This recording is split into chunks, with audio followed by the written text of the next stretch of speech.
19.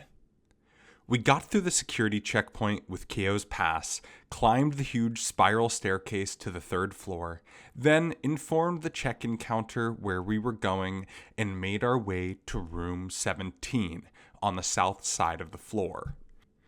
It occurred to me that we were paying many more visits to Lady Ninir's chamber than the Platinum Suite we'd coughed up so much money on at the Amber Moon Inn, but that would only last until the end of this quest series.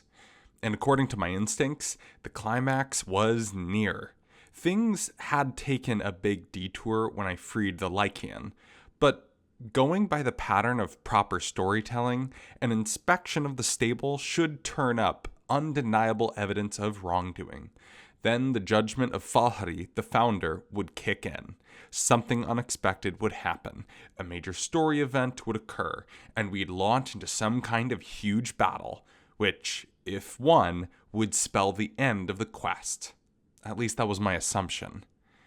If there was any concern on my end, it was that the Curse of Statuen quest in the previous floor had completely ignored typical story logic, but I wanted to say that was only because the PKers had interfered permanently by killing the Lord of the Town. They hadn't shown up at all in Lady Ninir's quest, so I could only pray that this story ended safely. Contemplating this as I marched down the dark hallway to room 17, I knocked and answered the replying voice with, "Kirito and Asuna and Kismel." A fancy, heavy lock clicked loose.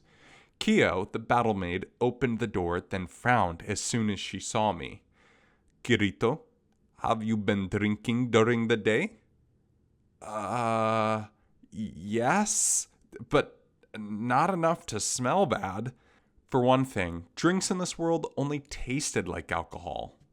They didn't produce acetaldehyde in the body. If the game was simulating alcohol effects too, then it made no sense that Lady Ninir, who looked no more than 12 years old, was chugging glasses of wine like water with no visible effect. But my guess was completely wrong. "It is not the spirits I smell, but the anise. Have you been drinking with ouzo down in town?" Anise? I wondered, until I realized that must be the name of the particular herbal flavor in that strong drink. There was a mixture of fictional plants in this world, like narsos and seleucian, and real plants like juniper and aspen. I couldn't tell in the moment if anise was one or the other, but either way, she was right that I'd been drinking ouzo at Minon's, so I fessed up. Yes, I have." "I knew it. I won't tell you to avoid it, but it is strong and best saved for the evening." Yes, ma'am." I bowed and glanced sidelong at my companions. Asuna had twice as much as I did, and Kismel at least 3 times, but they both looked as stoic as though they had no idea what I'd done. I felt like the fact I could resist telling Kyo they were drinking too was a sign of how mature I'd become as a person. But before I could think on it more, from the back of the large room, a young voice hailed, "Welcome back, Kirito, Asuna, Kismel." Kyo held out her right hand, motioning us towards the enormous couch. As usual, Ninir was slumped on the cushions with sluggish demeanor. When she saw me, her nostrils perked up adorably. "Yes, you do smell like ouzo. That takes me back. I haven't had ouzo in a long time," she said. That one surprised me. Ouzo was a drink several times harsher than wine, and she said it had been a long time. How old could she have been when she drank it? Einkrad might not have any laws against underage drinking, but that seemed like something her parents should be aware of. Then I remembered that Ninir's father and mother were already out of the picture. Kyo might be acting as her protector, but a maid was not the same thing as a guardian. And who was I to act like her parent? I was just an errand boy. I glanced at the floating question mark over Nanir's head and asked, "So, how did negotiations with the Korloy family go?" "We argued somewhat, but as I expected, they ultimately agreed to allow an emergency inspection. It will start 10 minutes after the end of the final daytime arena match, so it will be 5 o'clock, regardless of how long the fight drags on. Are you ready, Kirito?" "Ready whenever you are, but I'm not inspecting the stables all by myself, am I?" "Of course not. In fact," Nanir acknowledged, making a face, "they added the condition that I must be present as well. So the entire inspection party will be the two of our handlers, 2 armed soldiers, you, Kyo, and me." Uh-huh. I felt better about having more people around, but I couldn't guess what the Korloys were doing here. Why would they make that demand, though? The more people inspecting their stables, the higher chance we might find some evidence of wrongdoing, right? I wondered. Back in her usual standing spot, Kyo scowled and said, "They intend it as a mean-spirited hassle." "But the stables are in the basement of this very building, right? It can't be that far that it's a hassle for you." Nanir might have been a refined young lady, but she was still strong enough to walk up and down stairs, I thought. But Kyo fixed me with a fierce glare. "That is not what I mean." "Then what?" "It is nothing you need to concern yourself with, Kirito," said Nanir herself, putting an end to the discussion. I clammed up, and she asked me a different question. "With that said, where is Argo?" "Oh, she said she was going to see the monster arena," I replied. Asuna quickly added, "If we need more people for the inspection, I will go in her place." "No, the inspection will be fine. I have a different job for you to do. Asuna and Kismal." "Yes, anything." Whoa, don't promise too much, I thought with trepidation, but Nanir's request was actually exceedingly simple. "I want you to watch this room for me. Typically, both Kyo and I almost never leave this place unattended, but not long ago, when we left together, someone poisoned my wine." "Poisoned?" I squawked. But then I remembered that Kyo had said the Korloys were attempting to kill Nanir. She herself bravely said she'd welcome a direct attempt over a bunch of trickery and poison. Apparently, it was more literal than I'd realized. "But you were all right." "Well, I'm alive right now, aren't I?" Nanir said, then bobbled her shoulders and added, "But if Kyo hadn't noticed the needle hole in the cork, I might have gulped the poison right down. I put a nice ribbon on the bottle and gave it to Bardun as a present." She giggled at the thought of it. Asuna told her, "Very well. Kismal and I will stand guard at your room while you are gone." "I appreciate it," said the girl, then looked at Kismal. Normally, in this situation, the dark elf would give one of her elven salutes. Instead, she said with concern, "Meaning that the request for you to personally join the inspection was a plot of that kind? And now that they will corner you in the underground stables where you cannot escape?" "I did consider that possibility as well," Kyo said, briefly downcast, and shook her head. "But there is no point for the Korloys to do such a thing. The assassination would come at unidentifiable hands. If they attack Lady Nanir and everyone knows it, then by the laws of the Grand Casino, the Korloy family would be forever stripped of that claim." "I see. But you will still be venturing into enemy territory." You ought to be cautious. That is exactly what we intend to be. Kismil and Keo traded a firm, determined nods. It shouldn't have taken me this long to notice how alike they were. But then there was a knock at the door in a muffled voice. Miss Keo, it is Huazo. The daytime matches have just finished. Understood. We'll be right out, she answered crisply. Checking that her estoc was in place on her left hip, she turned to me and asked, Kirito, do you only have that short sword? No, not at all, I said, looking down at myself in the bright blue shirt and white pants. I opened my equipment mannequin and quickly adjusted it.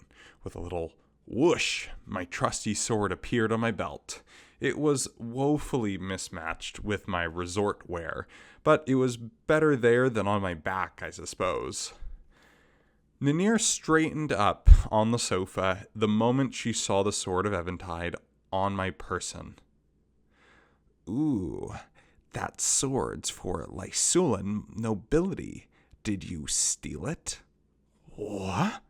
What an accusation, I thought, feeling as outraged as Kibao was on a regular basis, but I held it in. Certainly not.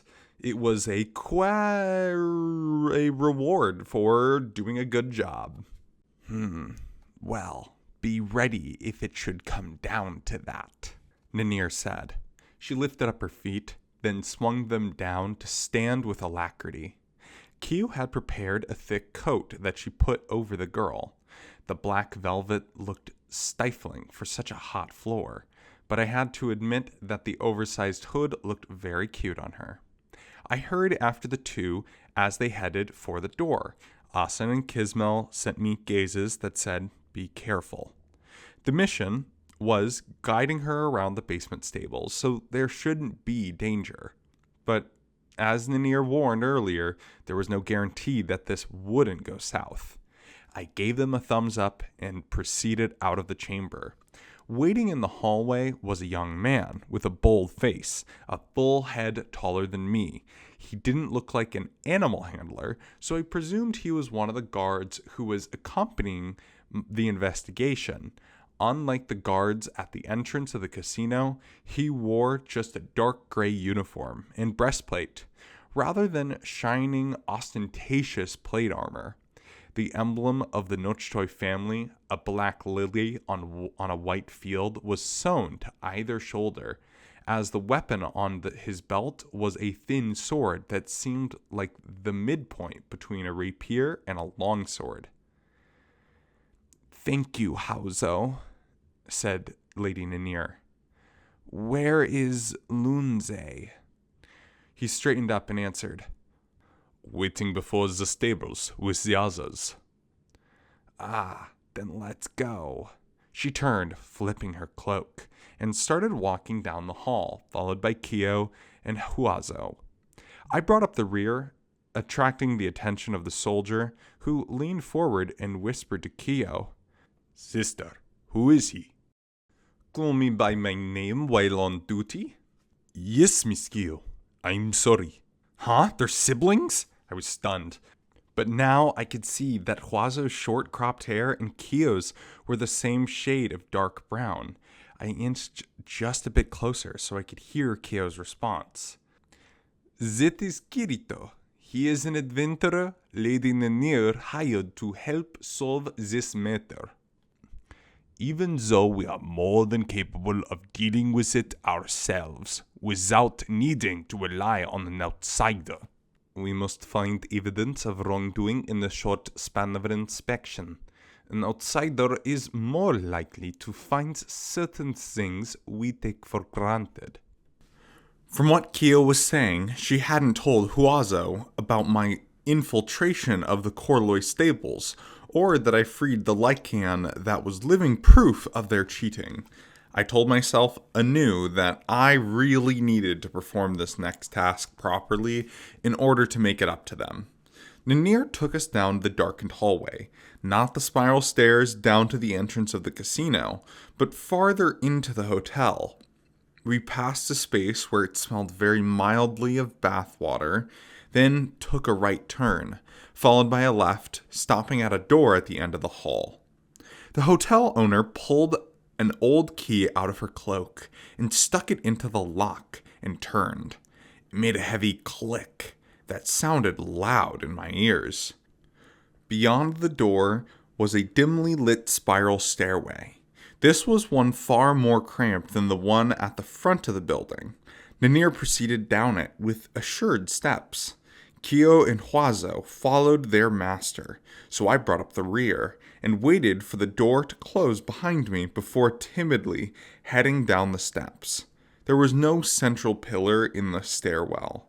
The steps just stuck out from the wall, and there was no handrail.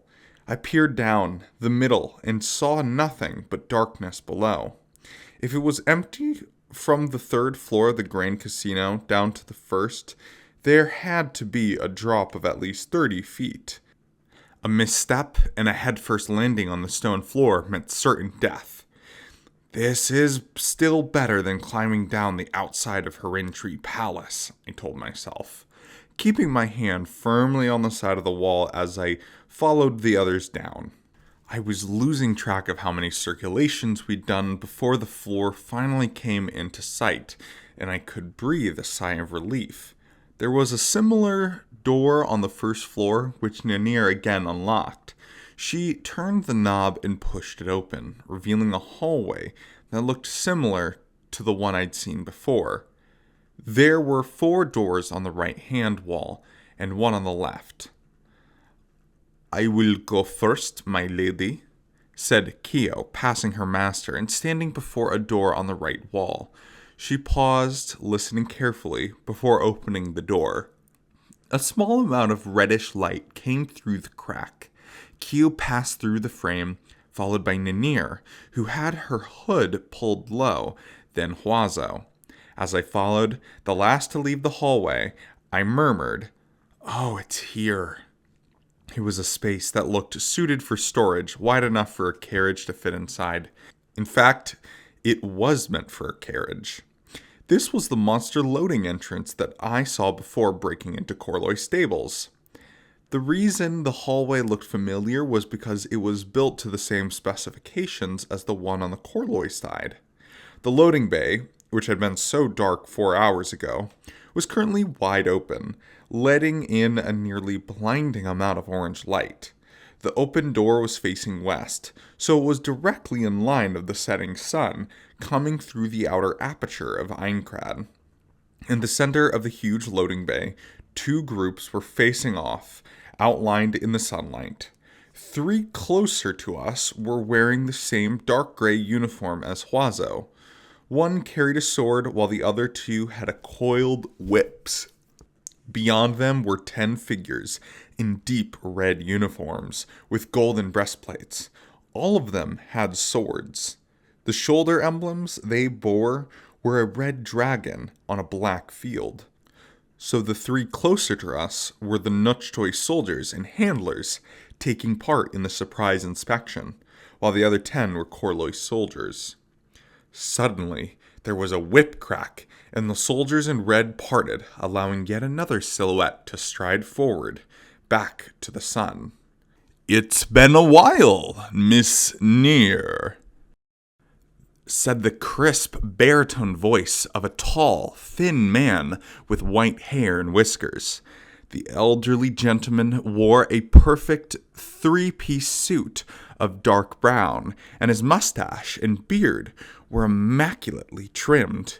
He looked about 5'11", nearly as tall as Huazo.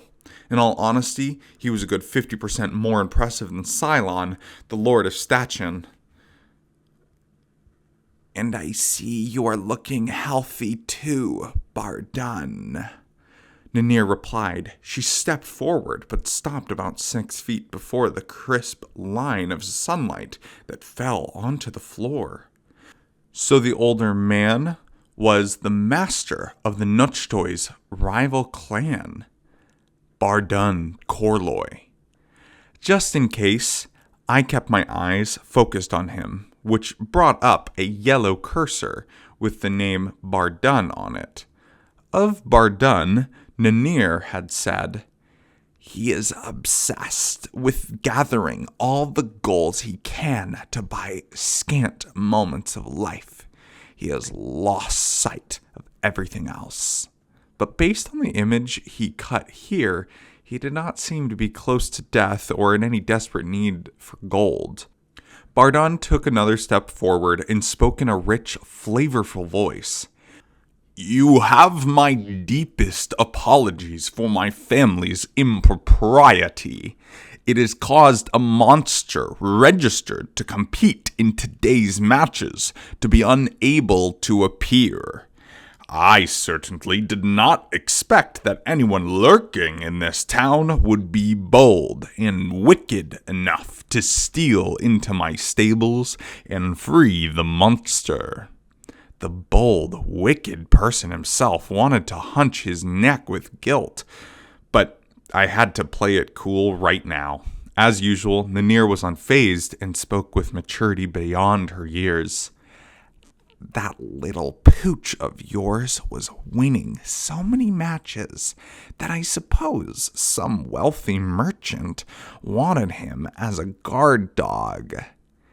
But if you withdrew him to sell him off in secret, that might have offered you one last chance to strike it rich." "How dare you suggest such a thing?" came a shout, but not from Bardun, nor any of his soldiers. Behind the elderly leader, a short, portly, middle-aged man in a black tailcoat leaped forward. He screeched, "You make it sound as if the Corloy family only engages in the Colosseum in order to make money. Retract that comment at once." Above the little man's head, his cursor said Menden. Based on his clothes, he appeared to be a butler, but there was a fancy-looking rapier on his left side. If anything, he seemed more like a mansion owner than his counterpart. Kyo strode up to her master's side and shot back, "Lady Ninir said nothing of the sort. Mr. Menden, let us proceed with the inspection, please." "Inspection, she says. Menial maid, you are being allowed to examine the stables by Master Bardun's generosity." "Enough, Menden," commanded Bardun, raising his hand, and the butler fell silent at once. "We bear the fault in this instance for allowing the brigand to infiltrate and flee. If they are willing to see the stables as the price for allowing us to substitute a different monster, we would be happy to allow them." "Yes, sir," said Menden, raising his hand in a theatrical gesture and prompting the Corloy soldiers who had parted 5 to a side to make a 90-degree turn in match to line up beside the door on the far wall. Bardun gestured towards the door, which was carved with the same red dragon insignia.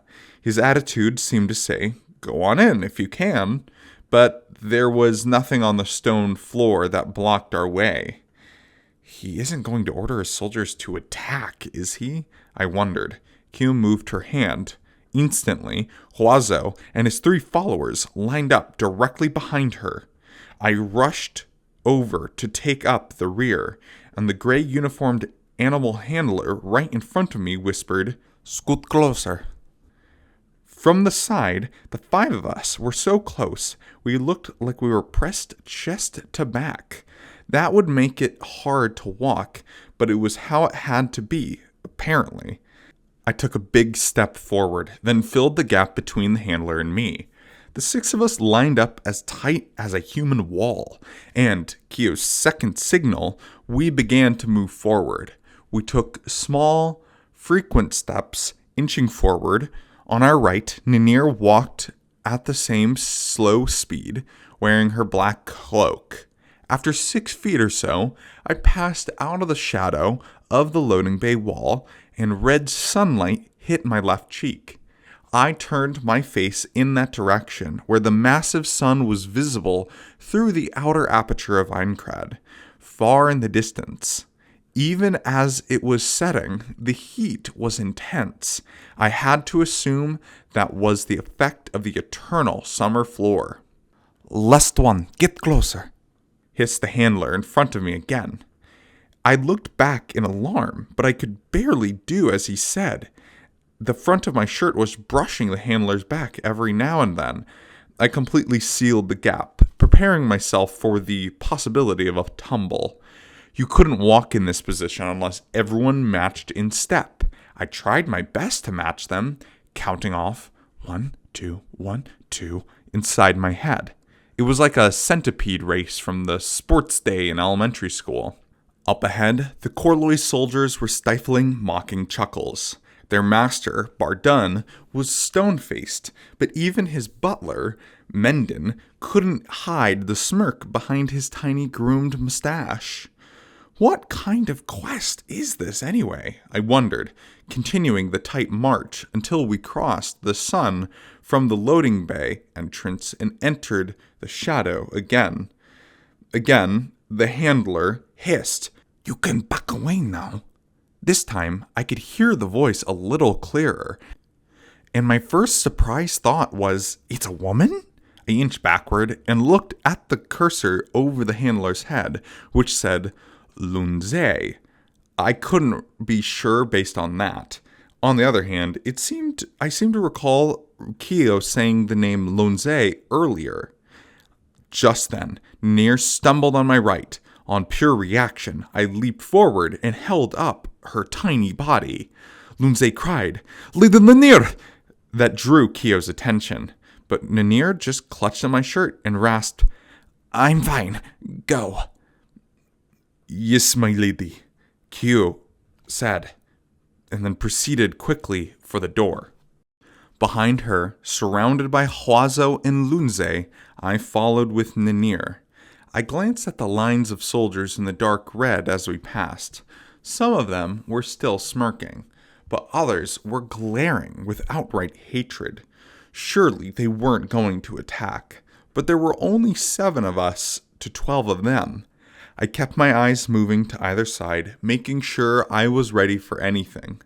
Standing behind the soldiers lined up on the right was Bardun Corloy. My eyes met his. Seen up close, his 3-piece suit was spotless, and his coif and facial hair were immaculate. But there were many deep wrinkles around his forehead and mouth, making him look older than my first impression of him. Even still, the power in his gaze coming from those sunken eye sockets was sharper than a steel harpoon. Ninir was so much younger. She could be his granddaughter, or even great-granddaughter. What was the emotion in his gray eyes when he stared at her? Hatred or envy? "Huri, Kirito," said Keo, sharpening my focus. The battlemaid stood to the side of the wide-open red dragon door. Watching me, I nodded and picked up my pace. Past Keo and the doorway, I found myself in a familiar, darkened hallway. After walking 6 feet to the right, I stopped and asked Ninir, who was still propped up on my arm, "Are you all right? If you're feeling sick, you should leave the inspection to us and return to your..." "I'm fine now." Ninir slipped away from my arm and leaned against the wall instead. But from what I could see through her hood, her face was noticeably paler than usual, and the HP bar over her head was about 10% lower. An unfamiliar debuff icon below the bar was presumably the source of the damage, but what did a black circle surrounded by a thorn-like triangles mean? While I puzzled over that one, Keo followed us through the hallway and strode up to Ninir, giving her something. "Here, my lady." It was a black bottle, small enough to fit in your palm. There was no label or identification, so I didn't know what was inside. Ninir just shook her head and straightened up and stepping away from the wall. "I'm fine. I will be better soon." let us hurry with the inspection." "Of course." She inclined her head and put the bottle away, but I could see the concerned look on Kyo's face. I was worried too, of course. It was clear that Ninir was suffering from some kind of illness, and that was presumably why she did not regularly leave her hotel room. Belatedly, I realized why Kyo described the Korloi's demands that Ninir be present as a mere mean-spirited hassle. The black debuff icon was not going away, and her HP continued to fall very slowly. I wanted her to go back to the room right away, in all honesty, but she wouldn't listen to me. I knew. We just had to follow her instructions and find evidence of wrongdoing as soon as possible. "Take the lead, Kirito," whispered Kyo. As I did, she said, and looked around the hallway. There were 4 doors side by side on the opposite wall of the entrance, but anything that might serve as evidence, such as a jar holding Rubrarium dye, wouldn't be left right out in the open in a place like this. If we were going to find anything, it had to be underground. I gave Kyo and Ninir a knowing look, then moved farther down the hall. Through a door carved right into the stone hall, there was a dingy spiral staircase. There was no handrail here either, but I'd already used it once. Unlike the other, this one was no more than 15 feet. I swiftly made my way down the step, wary of the sneak attack, and reached the floor of the basement. From what I could see, the cell-lined hallway was empty. I proceeded in a ways before turning back to see Kyo, Ninir, Huazo, and Lunze, and the other 2 follow me inside. So these are the Korloi stables," Ninir murmured, flipping back her hood and surveying the area, then sniffing the air. Her little face scowled. "Their cleanliness and ventilation leave much to be desired. They are looking after their monsters poorly." You can tell these things?" I asked, stunned.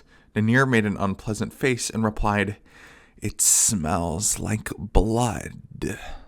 Before I could say something else, a rich baritone voice issued from behind us. "You'll have to pardon me, Lady Near. If you'd given me another day, I would have seen them cleaned out." Bardun Korloi and his butler, Mendon, came into the hallway behind us, along with 5 other soldiers. They'd left the majority of their force upstairs, thankfully, but it meant there were 14 people in the stables in all.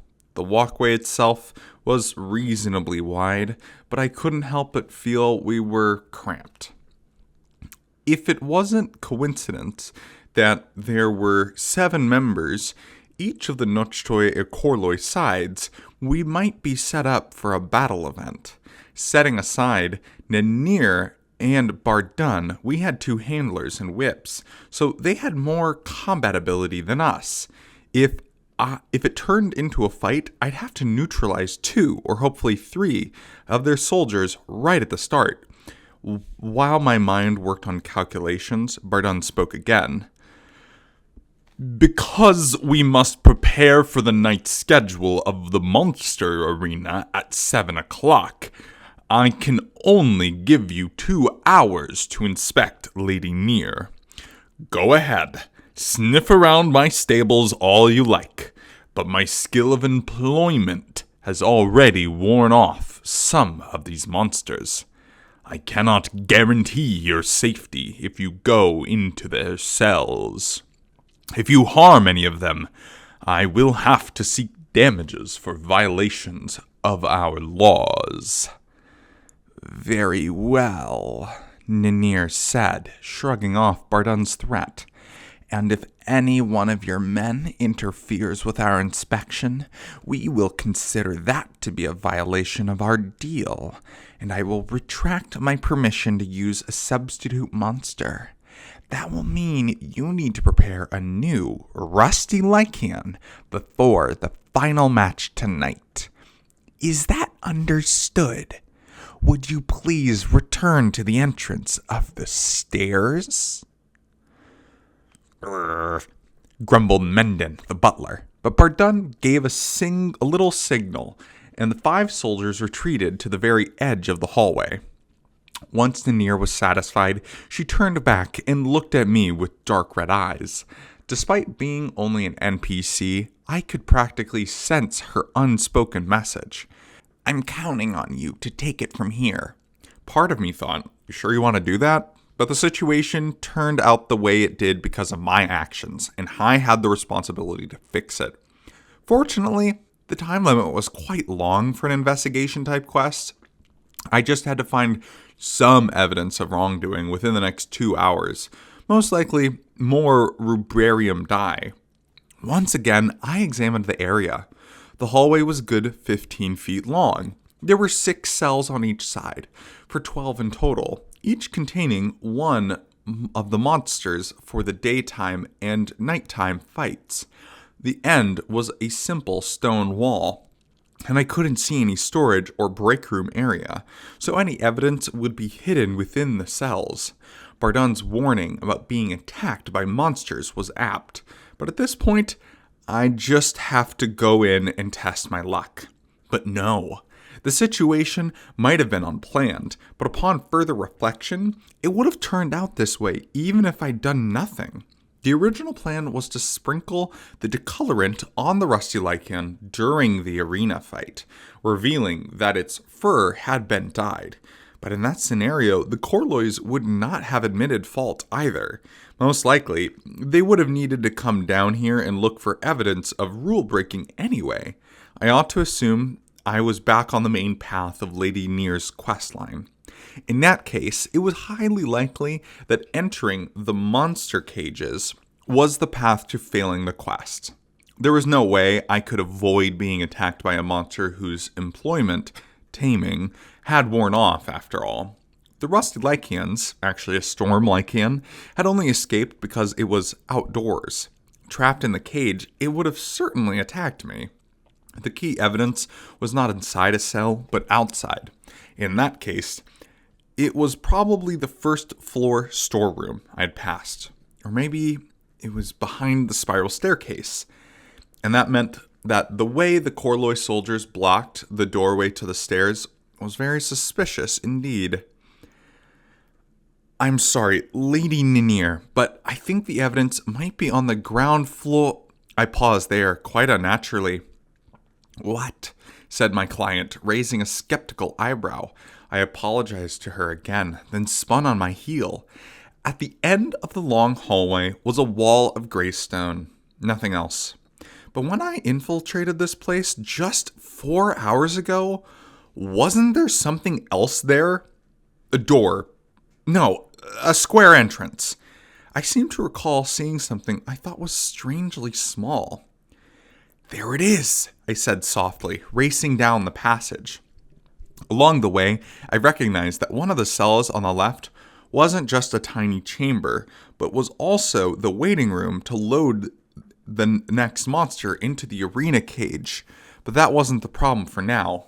I passed by it, rushing into the back wall and pressing my hands against the gray stone.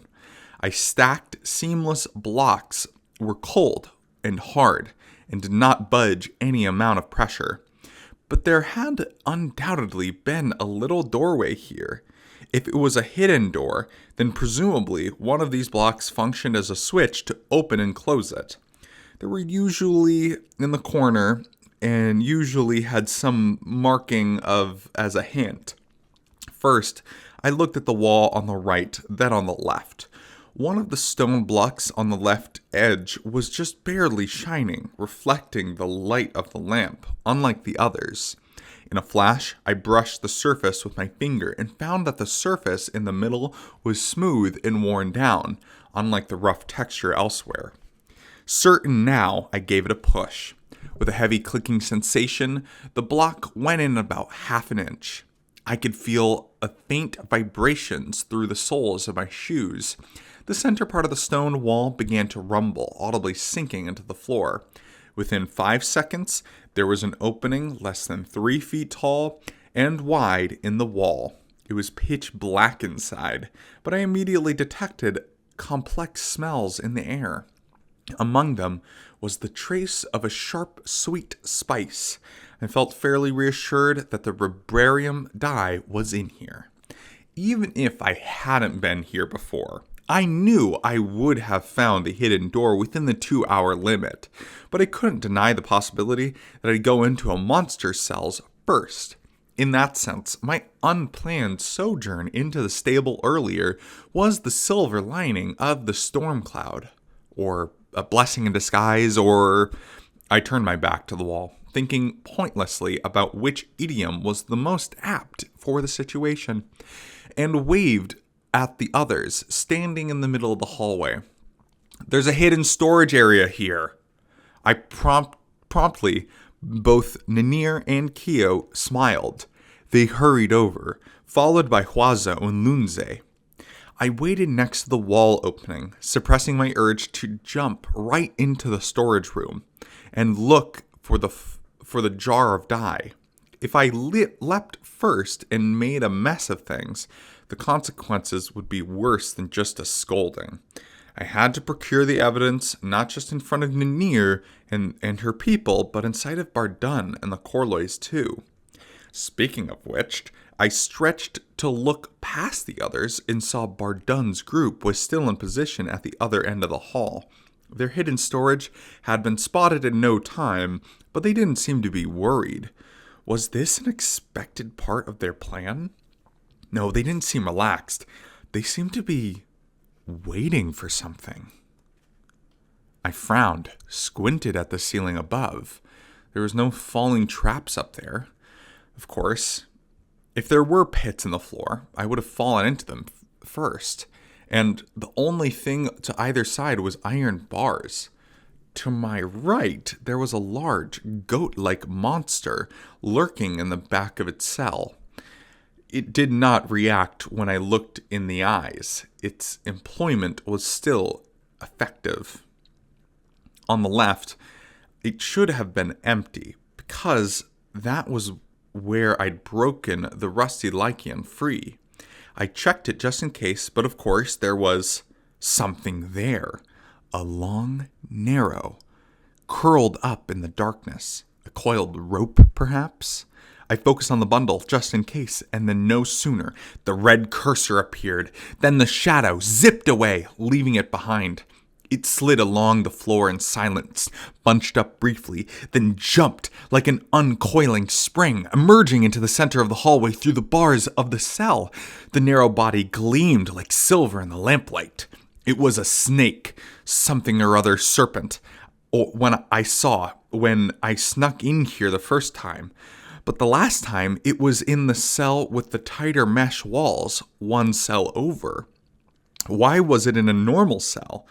And why did it stay still when I walked past it earlier and waited until now to jump out? I put my hand on the hilt of my sword without the answer to these questions. As I drew my weapon, I called out, "Kyo, snake!" Without waiting, I took a big step forward and sliced upward from left to right. The sharp end of the sword of Eventide just managed to nick the snake's body, but the thin snake, barely an inch wide, just made a metallic ka-chink sound. "It's so tough!" I gritted my teeth and pushed with all my strength. The sword slid along the snake, creating sparks, and finally caught it between the scales, cutting loose the back third of the creature. But the snake's fight did not stop. It adjusted course, writhing in the air, and fell toward Ninir. "Ha!" Kyo unleashed a sharp cry, then thrust her estoc free of its sheath. With phenomenal speed, the extreme narrow weapon was glowing with a pale white effect. That was the rapier's sword scale linear. No, wait, it was the high thrust streak. The estoc jutted forward just as fast as if thrust by Asana, the expert and pierced the center of the remaining 2/3 of the snake as it flew undulating through the air. The extra force of the attack ripped through the room as a shockwave. That attack would have gone straight through heavy plate armor, but it was too much power for this particular moment. Rather than simply pinning the snake's body, this thrust split it right in two. The third of its body with the head was still alive somehow, falling upon Ninir. Hiss! In the real world, I could have never hissed so loud, but this one did. Its mouth opened as wide as possible.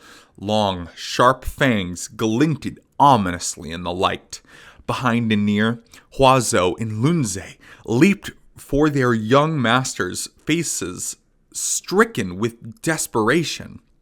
They were not going to make it in time. The hooked fangs plunged into the shoulder of the black cloak. Abruptly, so quickly I couldn't see it, Ninir's right hand darted out and snatched the snake in midair, the 18 inches left of it at least. Her reaction speed was incredible. It would be hard enough to fight off a snake flying at that speed with your sword, but to grab it with your bare hand, neither I nor Asana could do it. Lady Ninir, just hold on to it, I was about to shout, but the small remaining portion of the body was movable, just 4 inches at best. Curved as far as it could, the fangs sank deep into Ninir's wrist. A moment later, its HP bar dwindled to 0, and the shortened body of the snake burst into blue particles. Lady Ninir! Kyo screamed. She cast her estoc to the floor and reached out for her master. Stunned, I watched Ninir's thin lips twist into an ironic smile. She whispered, her voice barely audible. Well done, Bardun.